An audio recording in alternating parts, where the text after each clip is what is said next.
တော်တို့သားဖတ်နေရောဘာပေါ့ဟိုဟာကိုသွားနေတာပေါ့နော်ဟိုဟာကိုလေးလိုက်ပြီးသွားတယ်ဟိုဟာကို still လေး line တွေကတော်တော်ကောင်းပါလေဗျစူးကြီးတွေပါလေပင်ကြီးတွေတော်တော်လာတယ်ဒီလားတော်တော်လေးပြုံးကောင်းပါလေ line သွားတဲ့ပုံစံအများပြုံးကောင်းပါလေပင်တွေတော်တော်ကြီးရောလမ်းတွေလေးတော်တော်ကောင်းတယ်ကျွန်တော်သားဖတ်နေရောဟာကို stay ကိုသွားနေလေးလိုက်ပြီပေါ့ကွာဟိုကို stay လေးလိုက်သွားကြည့်တော့နော်ဟိုကလည်းဒီကြာလာတော်လန်းသွားလို့ကောင်းပါလေဟိုကို stay ချင်းတောင်လိုမျိုးပါပဲတောင်ဒေသတွေများတော့အများပြောကောင်းပါဟုတ်ချင်းတောင်ဆိုလို့ရှိရင်တော့တနတ်နဲ့တော်တွေကိုသွားပြီးတော့ကြီးနေဟောပေါ့တော်ပေါ်မယ်နဲ့တော်ဝေးတို့ပါတော့ဟုတ်တယ်လားတော်ဝေးတို့ကြီးတို့တော်ပြုံးဖို့ကောင်းတယ်ကြီးပါလမ်းအဲ့ဒီပြန်ရမ်းပြုံးဘဝလာရမ်းပြုံးကောင်းရမ်းပြုံးလမ်းနေရတယ်ဒီပါတော်ပြုံးဖို့ကောင်းတယ်ဘာလို့ stay နော်ဘာလို့ stay ကျွန်တော်တို့ရွာနဲ့ကျွန်တော်တို့ stay Indianapolis ရတယ်နနာယီပေါ့ကွာနနာယီခီးပေါ့ဒီကပြောဖို့ကောင်းတယ်တောင်ဒီသတ်ပြီးနေတာတောင်ဒီသတ်ပြီးရမ်းပြောဖို့ကောင်းပါတယ်ဘာလို့ stay တော့မရောက်ဘူးဒီကမိနစ်30လောက်လို့ပြီးတော့ရောက်ပါသေးတယ်ဒိုးတွေကအင်းလေးတွေဘာတွေလဲတော့မသိဘူးဘာတွေစိုက်ထားတာလဲအဲ့လိုမျိုးနေတာတော်ပြောဖို့ကောင်းတယ်ကွာလားဟာတော်ရီကြီးပါတောင်းကြီးဒီအပြင်ကကြီးကြီးတွေချင်းတောင်းနေတယ်တရားပြောဖို့ချင်းတောင်းတရီရတယ်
sweet love, it's you I'm dreaming of.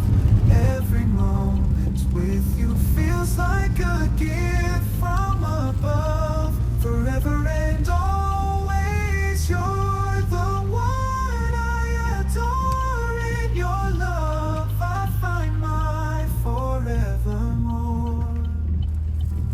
In your arms, I feel alive.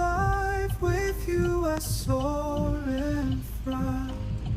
A love story written in the skies. In your love, my spirit flies.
ဒါအိုဟိုင်းကိုရောက်ပြီပေါ့လေနော်ဒါအိုဟိုင်းရဲ့ဟိုတောင်းထုံးပေါ့မြို့ပေါ့အိုဟိုင်းရဲ့အနေအထိုင်ကလေတောင်းထုံးကလေတော်လေးကိုကောင်းပါတယ်လှတယ်ပေါ့နော်ကျွန်တော်အရင်စိတ်ဝင်စားတော့တော်ကောင်းပါတယ်အစိုးနဲ့အင်းကြီးအလှပါရီပေါ့နော်အိုဟိုင်းကတော်ကောင်းပါတယ်တော်ကောင်းပါတယ်လိုင်းကိုလည်းအသွားအလားအရင်ကောင်းပါတယ်အရင်ကောင်းတယ်တော်လာပါပါတယ်ဟိုဟိုလေဒါ downtown ပေါ့နော်မြို့ပေါ်ရောက်ပြီဆိုနာတော့ကတော့လိုင်းပဲရှိသေးတော့ဒါဒီအခုကြတော့ဒါ downtown ရောက်ပြီဒါ downtown ဟိုရဲ့ downtown ပေါ့နော်မြို့ပေါ်ရန်ကောင်းတယ်ရန်ကောင်းအချိန်လိုက်တောင်းနေတယ်ဟောကောင်းလဲဆိုပြီးတော့လေးလိုက်တော့ခြေတာပါလေးလိုက်တော့ကောင်းပါတယ်လေးလိုက်သွားတာလဲသွားကြည့်သိမှာတဲ့စိုးပါအောင်စိုးပါတော့ကောင်းပါတယ်တော့ထုံးမလို့ဟောရဲ့တော့ထုံး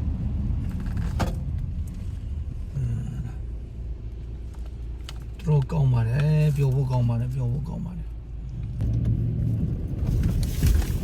ဒီနေ့ကျတော့အမျိုးလေးပဲနဲ့တွိုင်းနဲ့မိုးရရွာတော့သိပြီးတော့ဟောပြီးတော့ဟောရဲ့တောင်းထောင်းတော်လေးကိုကောင်းပါတယ်တော်လေးကိုကောင်းပါတယ်လှပါရီတော်ကောင်းပါတယ်တော့ကောင်းပါတယ်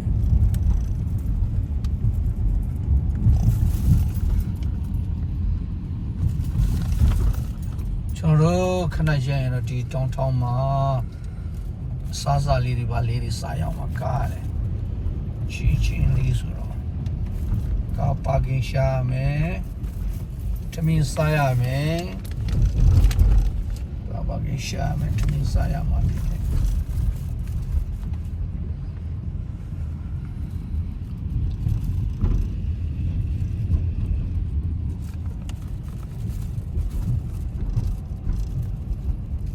ကောင်းတယ်တော့ကောင်းပါတယ်ကျွန်တော်တို့ထမင်းစားတော့ရှာမယ်ဟိုကဆူရစတဲ့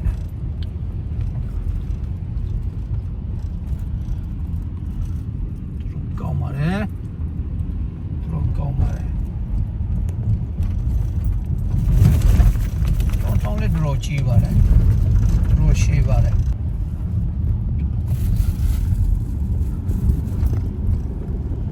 တော လေးပြန်တေးအောင်ဟိုကဘယ်ဆိုးမလဲကွာတော်ပြုံးကောင်းတော်ပြုံးကောင်းညပြုံးကောင်းပါ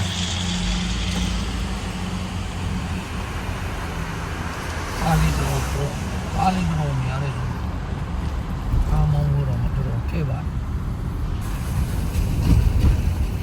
ဒီနားလေးပါကင်ပြီးတော့ခဏစားရင်ကောင်းအင်္ဂလိပ်စာ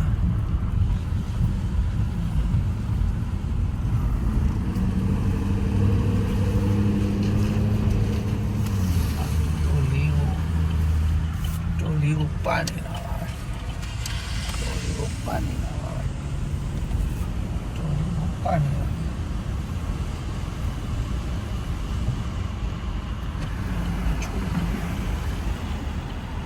pani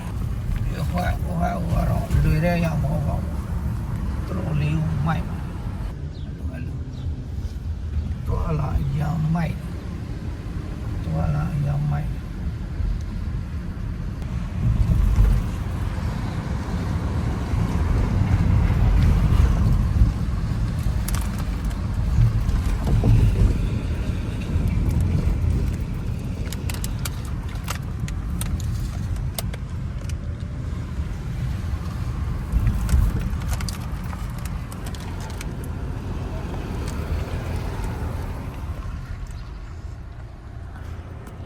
ဒီမှာကျတော့ကားပါကင်က$10တောင်းတယ် Oh my god ချူပါပဲညာ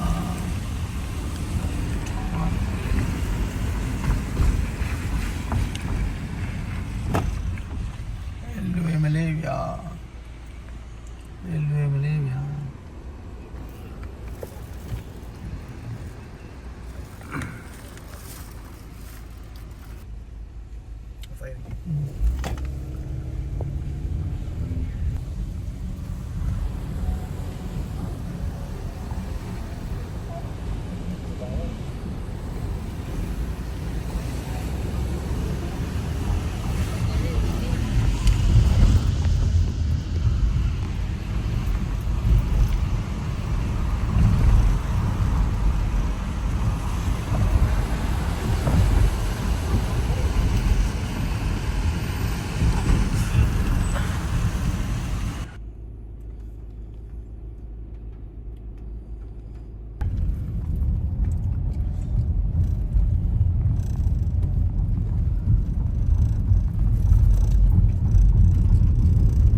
အခုကခဏအနားယူမယ်ကျွန်တော်ဟိုမှာတော်ကောင်းတယ်နော်မြို့ကျွန်တော်တော်ပတ်ကြည့်တယ်မြို့ပေါ်မှာလေတော်လေးပတ်ကြည့်တော့တာပေါ့နော်ကားမောင်းတော်မှလေတော်လေးတွေစူးစားပြီးတော့မောင်းရတယ်တော်လေးလေတောင်းကြည့်တယ်ဆိုတော့လေကားတွေလေတော်ရှုပ်တယ်တောင်းကားမောင်းတော်မှမကြွရင်တော့မလွယ်ပါဘူးကွာဟုတ်တယ်တော်ကြီးတယ်ကားလေးတော်မြရတယ်ပေါ့နော်တော်ကောင်းပါတယ်ဟိုဟောက်စတေးကတော်ကောင်းပါတယ်ဒါကြောင့်မလို့ကျွန်တော်နည်းနည်းလေ့လာကြည့်တာပါအချိန်လေးတွေဘောနော်အချိန်လေးတွေတော့လေ့လာကြည့်တယ်တော်ကောင်းပါတယ်တော်ကောင်းပါတယ်ထင်လို့မဟုတ်ကျွန်တော်ထောင်းထောင်းမှမြို့ပေါ်မှာတကယ်ကားမောင်းကြည့်တဲ့အခါကျတော့တော်လေးကိုရင်တော့ဟောပေါ့နည်းနည်းစိတ်ကဟောလှချတာပေါ့ကားရီလေအရာမြရတဲ့အခါကျတော့လေဟိုချိုးတီချိုးမြို့ကလည်းကြီးတယ်ဆိုတော့မြို့အလေးမှာပဲကျွန်တော်ပတ်ကြည့်တာပါလေတော်လေးကိုစိမ့်ပြီးတယ်ကောင်းပါတယ်ကျွန်တော် line ပေါ်မှာရှိတဲ့ကျွန်တော်တငယ်ချင်းတွေ friend တွေပေါ့နော်ကျွန်တော် line လွှဲတာကဘာမှတော့မဟုတ်ပါဘူးOhio yes အနေအထားတွေဘယ်လိုရှိလဲdowntown မြို့ပေါ်ဘယ်လိုရှိလဲပေါ့ကွာအစောက်ဦးအလားပါရီဘယ်လိုရှိလဲဆိုတာကျွန်တော်နည်းနည်းလေးတွေအတိတငယ်ချင်းတွေ friend တွေချက်ပြချင်းလို့ TV ရိုက်ကြည့်တာပါတော်ပျော်ဖို့ကောင်းပါတယ်ဆိုပါကျွန်တော်တို့ state တဲ့ပို့ပြီးတော့ကောင်းပါတယ်တော်ကောင်းတယ်တခုတော့ရှိတယ်ကားအရမ်းများတယ်တောင်လည်းတော်များတယ်အတဲ့တယ်တောင်များလေးကောင်းလေးပါပဲတောင်လေးများတယ်ရွာလေးကောင်းတာပဲအစုပ်လေးကောင်းတာပဲလုံးဝမစိုးဒါပေမဲ့ကားတော်များတယ်တောင်များတယ်ကားများတယ်အန်ဒရီတော့များပါတယ်ကားမောင်းတော်လေးတတိထားပြီးတော့ကားမောင်းရတာဖြစ်တယ်အရန်အရေးကြီးတယ်ကားကောင်းပါနိုင်မှအဆင်ပြေမယ်တကယ်တော့ကောင်းပါတယ်အေးတွေပါလေးတွေတောက်ရအောင်ကွာ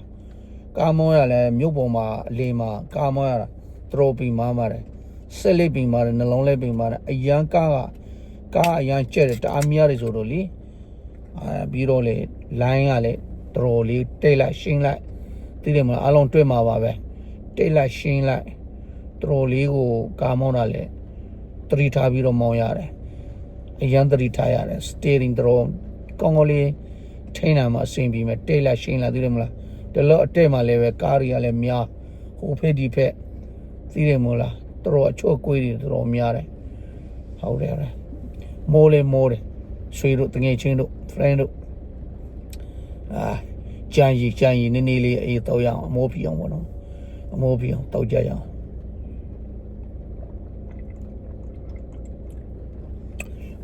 ချူလာတော့ကောင်းလိုက်တော့ကွာကြာကြီးကတော်ကောင်းတယ်ကွာဒီကြာကြီးကကျွန်တော် online မှာရှိတဲ့တငယ်ချင်းတွေ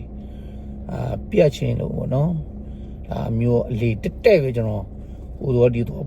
ပတ်ကြည့်တာပါခဏကျရင်ကျွန်တော်တခြားမြို့ပြန်သွားပြန်မယ်တခြားမြို့ပြန်သွားပြန်ပြီးရင်ကျွန်တော် state Indianapolis ပြန်ရမှာဖြစ်တယ်အခုဒီကအနောက်မှာတော့ဟာဘဂန်စာရှိတယ်ကျွန်တော်တို့ဘိုင်နနေစားတယ်ဒါပါနဲ့ရောက်ဟာဘဂန်စာမှာခဏဆွေးလိုက်အောင်မယ်ခဏကျရင်ဟာဘဂန်မှာဆွေးပြီးရင်ထတော့ရမှာဖြစ်တယ်ဟုတ်ပြီတကယ်ချင်းတော့ဒီလိုပဲเนาะအေးတော့ရအောင်ဒီချန်ကြီးအေးကတိတ်မတော့ဘူးပေါ့နော်ဒီနေ့ကျွန်တော်တုတ်ကြည့်တော့ဆိုင်မှာဝင်တဲ့အခါကျတော့ကြံကိုတွေးတဲ့အခါကျတော့ဟိုကွာတုတ်ကြည့်အောင်ဆိုပြီးတော့ကျွန်တော်ယူပြီးတော့အခု line ခရီးတစ်လျှောက်သွားတာကျွန်တော်မတော့ရသေးဘူးနော်တုတ်ချင်စေလေတိတ်မပါသေးဘူးကွာဒါပေမဲ့ downtown မှာ Ohio downtown မှာကားမောင်းလာတဲ့အခါကျတော့တော်လေးကိုစိတ်ကောက်ပေါ်ပြီးလာတယ် downtown ကအရန်ကားမောင်းလာလေတော်လေးကိုထင်းပြီးစူးစမ်းပြီးတော့မောင်းရတယ်ဆိုတော့လေတော်လေးဟိုဖြစ်တယ်ဆိုတော့ဒီချင်ရတောက်လာတဲ့အခါကျတော့ဘာကိုခံစားရလဲဆိုလို့ရှိရင်ကျွန်တော်ချင်းတော့မှနေတော့လေချင်ရတော်လေးကိုတတိယတော့ချင်းတော့သိတယ်မလားဟာချင်းတော့လည်းဒါနဲ့ခေါက်လိုက်သိတယ်မလားငေတော့ကလေခ ခုတ်လိုက်ကျွန်တော်တို့သွားဘလူးနဲ့သွားနဲ့ပဲအခုံဒီဖြည့်ပြီးတော့တောက်ကြရလေတော်တော်လေးကိုတတိရတယ်တောင်ပေါ်ချင်းတောင်နော်အရန်ကောင်းတယ်အရန်ကောင်းတယ်ချင်းတောင်နဲ့ကျွန်တော်တို့စားခဲ့ဘူးတဲ့နာနာတီတို့တရေတီတို့ဂျန်တို့ပေါ့နော်အချင်းတောင်တော်တော်လေးတတိရတယ်နေတောင်ဘဝတော့အဲ့လိုမျိုးကျွန်တော်ရဲ့တငယ်ချင်းတွေအားလုံးကိုလည်းတောင်ပေါ်သားတွေစုသမျှတွေကချင်းတော်ကိုတတိယကြမှာပါပဲထင်တာပဲတစ်ခါတလေကြတော့ကျွန်တော်တို့အမေရိကန်နိုင်ငံမှာရောက်လာတဲ့အခါကျတော့ရောင်းကနေရတာအလုပ်လုပ်ရတာနေရောညရောသိတယ်မလားလောကမှာလုံးရောင်းကနေရတာဘဝလည်းမလွယ်ပါဘူးဗျာတငယ်ချင်းတို့ငယ်တော့ကမိဘတို့အိမ်မှာစားလိုက်သွားလိုက်နေလိုက်ပျော်လိုက်ရီလိုက်ဟုတ်တယ်လားချောင်းသွားလိုက်ဟုတ်တယ်လားငါဖားလိုက်ငါမြလိုက်ခုံပီချလိုက်ချင်းတော်ကလေအရန်တရိယာဖို့ကောင်းတယ်အမေရိကန်ရောက်လာတဲ့အခါကျတော့တခြားနိုင်ငံမှာရောက်လာတဲ့အခါကျတော့ဟုတ်တယ်လားမနေ့ပိုင်းအလိုလုပ်တဲ့ရွှေ9 နာရီထားပြီးအဲ့ဒါတော့အစောထွက်သွားပြီးညလုပ်တဲ့လူကလည်းပဲ6 နာရီနဲ့အလုပ်စားပြီးတော့မိုးလင်းတကောင်ဘယ်မှလည်းမတော်ဖြစ်အားဟုတ်တယ်လားအဲ့လိုမျိုးချင်းတောင်မှာကျွန်တော်တို့တောင်ပေါ်မှာနေတော့လည်းပျော်ပျော်ရွှင်ရွှင်နဲ့မိဘတွေနဲ့ဟုတ်လားလူဖြစ်လာလေတခါတလေကျရင်စဉ်းစားရတယ်ပြီးတော့လေကျွန်တော်တို့စိတ်ထဲမှာပါပြန်ခံစားရလေဆိုလို့ရှိရင်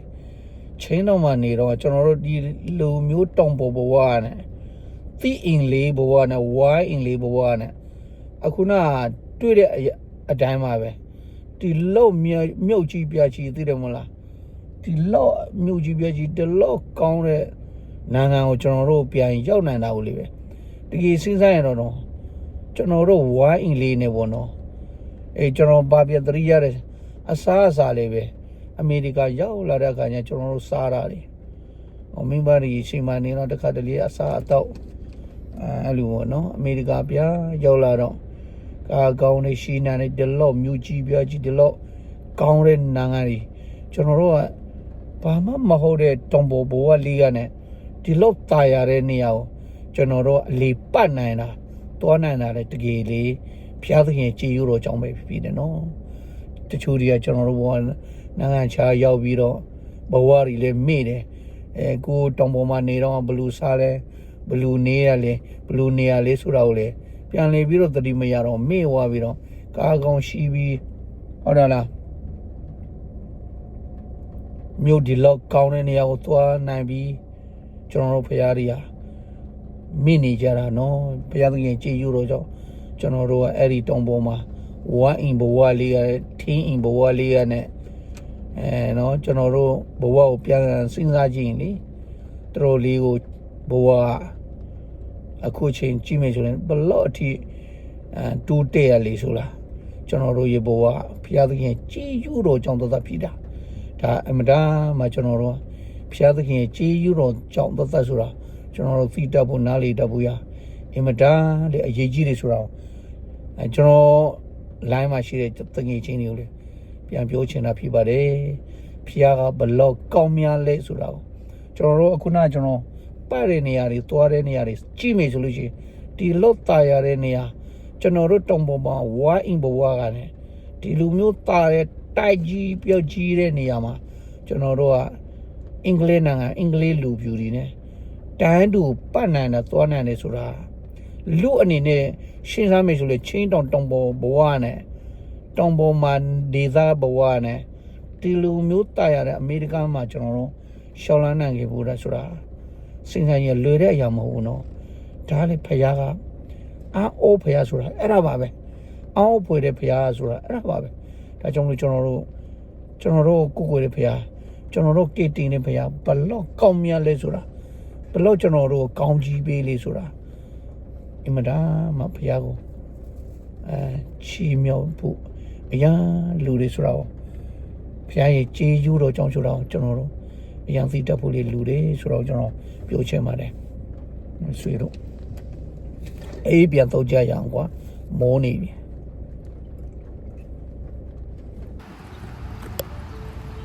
အခုက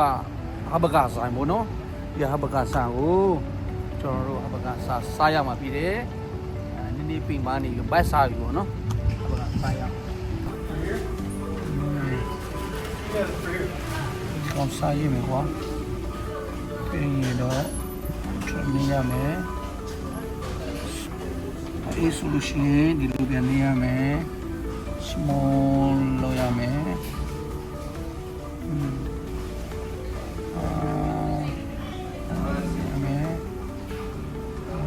လို့ရမယ်ဆိုတော့လို့ရမယ်ဒါဒီအနာအော်ဒါရခါလေးဆူရခါရတော့ပစာပေးရမှာကူးခြင်းနဲ့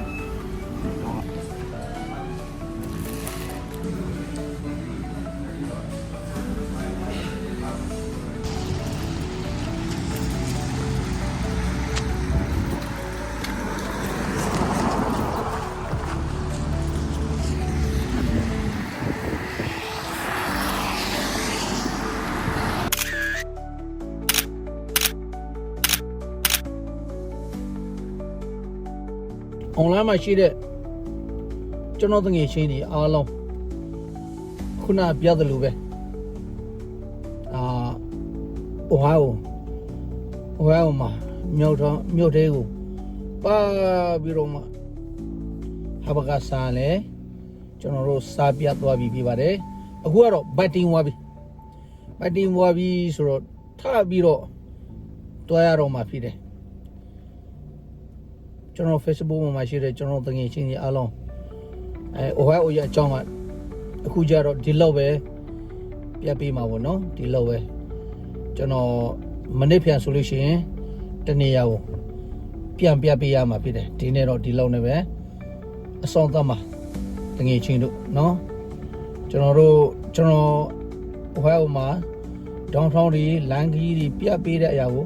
ကောင်းတယ်ဆိုလို့ရှိရင် live ပေးကြပါဒီကောင်းတဲ့ solution left ပေးကြပါပြီးတော့အမှတ်ပေးကြပါတော့အဲ့လိုပဲဒီနေ့တော့ဒီလိုနဲ့ပဲအဆုံးသတ်ကြရအောင်တကယ်ချင်းတို့ okay bye bye